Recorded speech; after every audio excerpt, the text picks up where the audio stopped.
know the facts. Okay.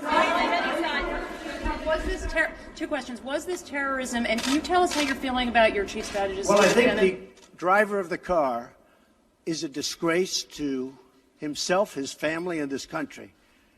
And that is, you can call it terrorism, you can call it murder, you can call it whatever you want.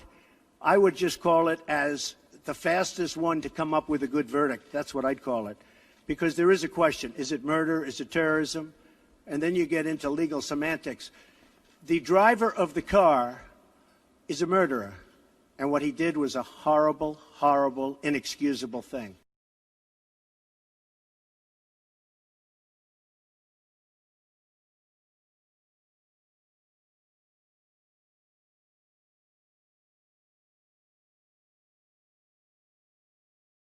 As far as I'm concerned, that was a horrible, horrible day.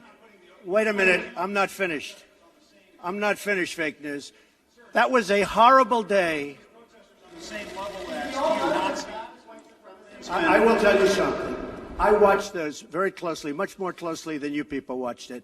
And you have you had a group on one side that was bad, and you had a group on the other side that was also very violent.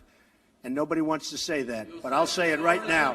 You had a group on the other side that came charging in without a permit, and they were very, very violent.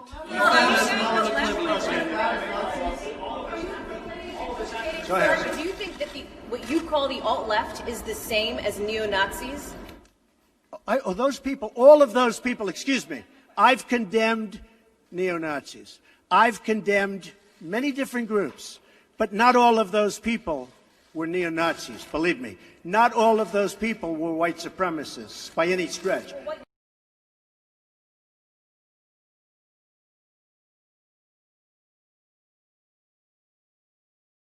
And I'll tell you, we're spending a lot of money on the inner cities. We're fixing the inner cities. We're doing far more than anybody's done with respect to the inner cities. It's a priority for me, and it's very important.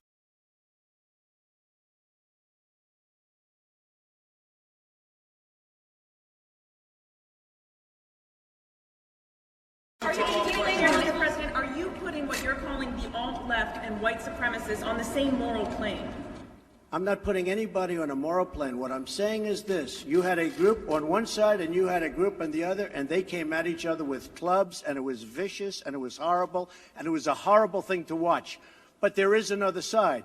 There was a group on this side, you can call them the left, or you've just called them the left, that came violently attacking the other group. So you can say what you want, but that's the way it is.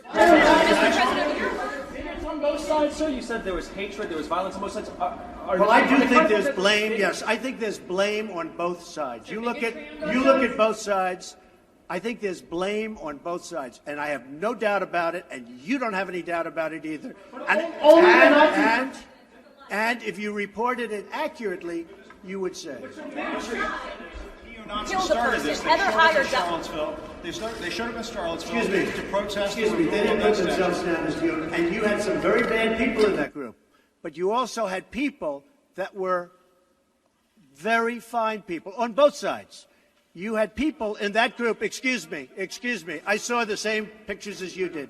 You had people in that group that were there to protest the taking down of, to them, a very, very important statue and the renaming of a park from Robert E. Lee to another name.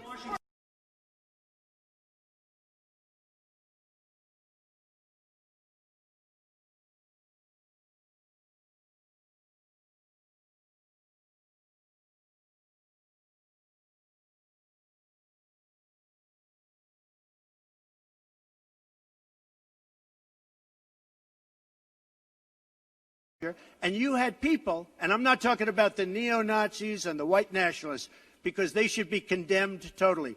But you had many people in that group other than neo-Nazis and white nationalists, okay? And the press has treated them absolutely unfairly. Now, in the other group also, you had some fine people, but you also had troublemakers, and you see them come with the black outfits and with the helmets and with the baseball bats. You had a lot of bad people in the other group too. Who was treated unfairly, sir? I'm sorry, I just didn't understand what you were saying. You were saying the press has treated white nationalists unfairly? I just didn't understand what you were saying. There were people in that rally, and I looked the night before. If you look, there were people protesting very quietly the taking down of the statue of Robert E. Lee. I'm sure in that group there were some bad ones. The following day it looked like they had some rough, bad people, neo-Nazis, white nationalists, whatever you want to call them. But you had a lot of people in that group that were there to innocently protest and very legally protest because, you know, I don't know if you know, they had a permit. The other group didn't have a permit. So I only tell you this. There are two sides to a story. I thought what took place was a horrible moment for our country, a horrible moment. But there are two sides to the country.